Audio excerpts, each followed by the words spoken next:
Alabado sea nuestro Señor Jesucristo. Esta clase va a ser sobre los orígenes y civilizaciones del antiguo Egipto, temática que ustedes están por abordar, digamos, en el desarrollo teórico de la siguiente clase. Como ustedes saben, hemos venido trabajando con Sumer y con los sumerios y con los fenicios, digamos, han tenido que desarrollar una actividad vinculado a eso. Y bueno, esta clase, este video explicativo es para darle contexto y orígenes y surgimiento de esta civilización, que es una de las que mayor conocimiento y cultura ha dejado a las civilizaciones occidentales, ¿sí? El antiguo Egipto, nosotros lo podemos reconocer y conocer a partir de distintas periodizaciones, pero lo que se remonta en común es que hace aproximadamente 3000 años antes de Cristo al 2800 se inicia un periodo que se conoce como periodo Tinita. ¿Sí? Este periodo es donde la civilización, como la entendemos de Egipto, toma relevancia. ¿Y por qué? En sus orígenes como grupo sedentario, digamos, los egipcios se fueron estableciendo alrededor del río Nilo. ¿Sí? El río Nilo, uno de los ríos de mayor extensión a nivel mundial. Y se asentaron alrededor por dos cuestiones. Una, todos los pueblos sedentarios se acercaban al agua por la necesidad vital del recurso para poder subsistir. Y lo segundo, por la necesidad del recurso para poder generar un proceso de agricultura y de ganadería alrededor de esa agua. Bien, esta civilización se desarrolló a lo largo, ¿sí?, de todo el río, y esto generó que tuvieran un conocimiento de agricultura distinto que les permitió un proceso de crecimiento tanto a nivel poblacional o demográfico como a nivel cultural y de desarrollo de ciudad como un estado propio. En este sentido, ellos tuvieron el conocimiento de que el río en el periodo de crecida no les brindaba suficientes recursos para alimentarse, entonces aprendieron a usar el uso del granero o del almacenaje de alimentos para la época de inundaciones. ¿Sí? Ellos sabían que había tres tipos de épocas durante el año: la de inundación, que es cuando el río crece; el periodo de siembra, que es cuando el río baja y deja las tierras fertilizadas por los sedimentos mismos del río; y el periodo de cosecha. ¿Sí? Además, obviamente, que los tipos de animales que podían tener alrededor de esta situación. Bueno, con esa dinámica que se fue adquiriendo a lo largo de los años, la civilización de Egipto fue creciendo, ¿sí?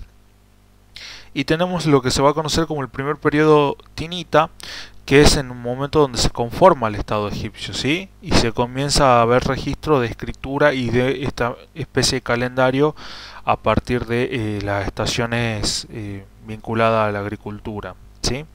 Luego Egipto va a pasar a lo que se conoce como el Imperio Antiguo. En este periodo se establece la capital en Memphis, ¿sí?, al sur del delta, y se establece que se están correspondidas en un primer momento donde se unifican las coronas. ¿Por qué? Porque esta sociedad se organiza social y políticamente de la siguiente forma. Ellos son politeístas, palabra que si no la conocen deben buscarla para armar el glosario. Y al ser politeístas, digamos, creen en la divinidad de los dioses, en varios dioses, y su religión y su cultura se va a basar a partir de estas creencias religiosas.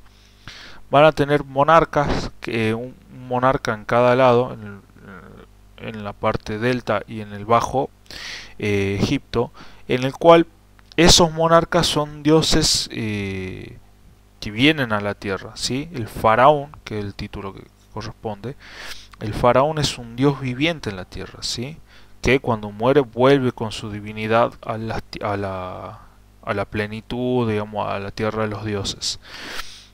Entonces la máxima autoridad, obviamente, del dios en tierra es el monarca, el faraón. Luego va a venir un visir, que es como lo que nosotros entenderíamos hoy como un gobernador, digamos, el cual el Faraón lo designa para que organice y gobierne ciertas tierras, pero le responde directamente al gobernador. Luego vamos a tener un consejo religioso. Este consejo de sacerdotes, digamos, van a tener un gran poder económico y cultural.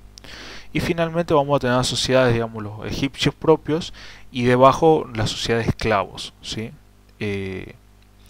Los egipcios, digamos,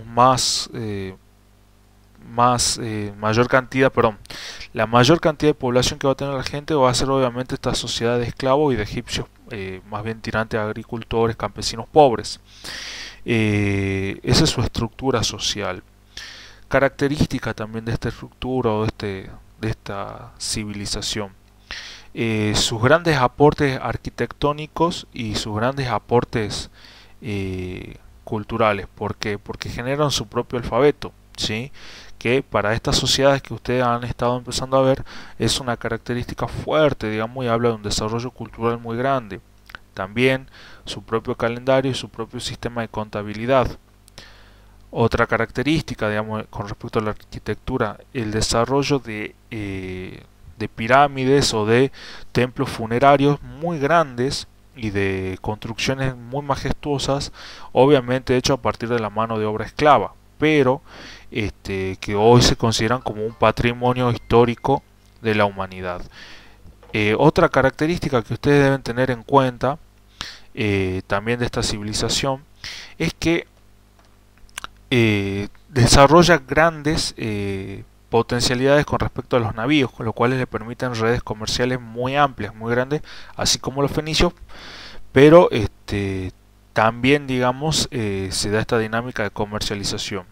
Van a poseer un ejército muy fuerte, van a tener mucho trabajo con respecto al oro y al cobre, y van a tener, bueno, esta estructura y esta organización social muy rígida y muy establecida. Durante el Imperio Antiguo se reconoce, digamos, que hay un proceso donde se unifica. A ver, un dato que no les había comentado hasta ahora. La civilización de Egipto originalmente siempre se desarrolló en el Bajo Egipto, que es la parte de arribita en el mapa, y la parte baja, ¿sí? Y la parte alta, que es la parte baja, digamos, en el mapa, ¿sí? Y si bien eran parte de la misma civilización, cada una tenía su organización con su monarca. Usaban el río como red de comunicación y de comercio, pero cada una tenía su monarca. En el Imperio Antiguo se da el primer proceso donde se unifica la corona y el faraón de ambos lugares es la misma persona, ¿sí? Eso para que tengan en cuenta, cuando hablamos en este periodo de reino antiguo o imperio antiguo, se da. ¿Por qué hablamos de un imperio? Porque empieza un proceso de expansión territorial y empiezan a conquistar otras ciudades-estado, otro territorio, otros niveles culturales, que da lugar, bueno, obviamente a generarse lo que entenderíamos como imperio. Palabra que también van a tener que buscar si es que no conocen qué implica ser un imperio, ¿sí? Bien, eso con respecto a esta primera parte. También tienen que conocer ustedes, o es prudente, digamos, que vayan reconociendo, que la riqueza de la cultura egipcia, sobre todas las deidades, a dioses como Ra, Osiris, Memphis, todo, tiene un gran impacto, por ejemplo, lo que van a hacer después el pensamiento mitológico, por ejemplo, de los griegos, también de otras civilizaciones. Por lo tanto, en realidad se puede ver una connotación cultural. Luego vamos a pasar a lo que se conoce como un imperio medio. Este imperio medio se va a dar entre el 2040 y el 1580 aproximadamente antes de Cristo, ¿sí? La capital se traslada, ¿a dónde se traslada? A Tebas, ¿sí? Es una época de mucho esplendor y ahí se conoce que hay una lucha por las herencias, digamos, del cargo de faraón muy fuerte, digamos, como ustedes conocen, digamos, por ahí de haber visto algunas series o algunas películas vinculadas a esto. Empiezan a competir la herencia y quienes podrían heredar los lugares de poder y de mucho prestigio y poder, generando crisis internas y luchas internas dentro de la misma sociedad, ¿sí? Otra, a ver, una cuestión para tener en cuenta: la escritura de los egipcios es jeroglífica, ¿sí? El alfabeto jeroglífico lo que establece son dibujos en forma de representación, ¿sí? También durante este periodo se van a empezar a desarrollar lo que se conoce como las pirámides de Egipto, que ustedes algo deben conocer, que es una de las maravillas hechas por el hombre más grande del mundo, ¿sí? Que en realidad son templos funerarios, ¿sí? Es para homenajear a faraones fallecidos. Eh, También ellos lo que establecen con estos cultos a la muerte, por ejemplo, el proceso de momificación, famosas momias de Egipto, refiere a conservar los cadáveres y los cuerpos a partir de unas técnicas muy particular, donde se consideraba que cuidando y conservando el cuerpo, la persona que había fallecido, el faraón que había fallecido, tendría ese cuerpo también en el mundo del más allá. Eh, el desarrollo, bueno, de esta sociedad, cómo se organiza socialmente. Se organiza en lo que se conoce como nomos. Los nomos es lo que nosotros vendríamos a conocer como hoy como un barrio, ¿sí? Vieron que cada barrio tiene su particularidad. Bueno, los nomos funcionan igual. Somos todas las ciudades de Salta o de la provincia de Salta, pero cada nomo, digamos, cada barrio tiene su particularidad. Ellos, en los nomos, elegían un representante, ¿sí? Que tenía un poder.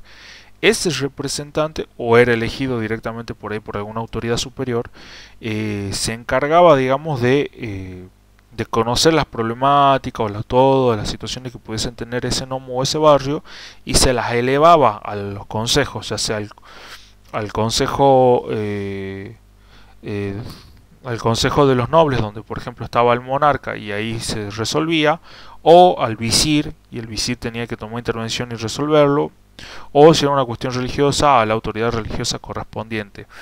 Esa era la estructura, digamos, es como un poder más descentralizados en esa dinámica. Bien, si bien el faraón era el que tenía la última palabra y podía rescindir o designar o perdonar o hacer en ese sentido lo que quisiera, hay una organización porque un emperador, un faraón no da abasto con toda la organización, ¿sí? Así que bueno, me parece que como explicación para presentarles un poquito esta sociedad es bueno. ¿A dónde nos vamos a estar ubicando temporalmente? Repito, en el 2000 antes de Cristo, ¿sí? Vamos a empezar, digamos, con este periodo del 3000 al 2000 antes de Cristo, que es el periodo, digamos, reino medio y antiguo de Egipto, ¿sí? Nosotros en la siguiente clase vamos a trabajar un poquito más sobre algunas características de esta civilización, ¿sí? Por ahí un dato más para que ustedes tengan en cuenta, que es importante, es que ellos consideraban, por ejemplo, que el papel del hombre siempre se tenía que vincular a una profesión como la artesanía de por vida, por ejemplo, o algún aporte hacia la civilización. Entonces, por ejemplo, ser militar dentro de esta sociedad le va a permitir crecer socialmente, ¿sí? Tenían posibilidad de llegar a cargos altos militarizados. Y también van a tener muchas relaciones con otras civilizaciones, tanto de guerras en algún momento, como de alianzas comerciales, como de acuerdos, que van a ser por ejemplo con los hititas, con Babilonia, incluso hasta el dominio por parte de los romanos. Se puede conocer que hubo algunas especies de acuerdos comerciales previamente. Así que bueno, hasta ahí llegamos, chicos. Finalizamos la explicación de contenido. Cualquier duda, cualquier consulta que tengan, ustedes ya saben, me la pueden realizar vía correo electrónico o en los horarios que ya sabemos que son los horarios de clase normalmente. Si no están realizando o cargando, le estoy cargando actividades, estoy en consulta para responder cualquier duda, pregunta o interrogante que haya. Un abrazo grande en Cristo, cuídense y bueno, esperemos que les sea útil esta explicación y quedo a su disposición. Un abrazo, chicos.